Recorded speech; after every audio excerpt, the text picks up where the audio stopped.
Hello বন্ধুরা, চলুন না আজকে ওয়ান কার্ডে রিডিং করব।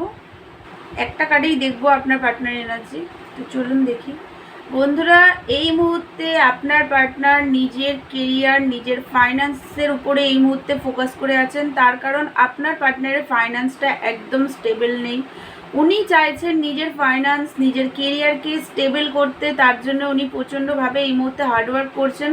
উনি চান আপনার সাথে ফাইন্যান্সকে স্টেবল করে তারপরেই উনি আপনার কাছে আসবেন, অ্যান্ড তখনই উনি আপনার রেসপন্সিবিলিটি নেবে। তার কারণ উনি এই মুহূর্তে নিজের ফ্যামিলিতে বা আপনার ফ্যামিলিতে কি করে বলবেন যে উনি আপনাকে নিজের লাইফে আনতে চান, সেটা যেহেতু ওনার এই মুহূর্তে ফাইন্যান্স প্রবলেম চলছে, উনি সেটা এই মুহূর্তে করতে পারছেন না। তাই উনি চাইছেন নিজের ফাইন্যান্সটাকে পুরোপুরি স্টেবল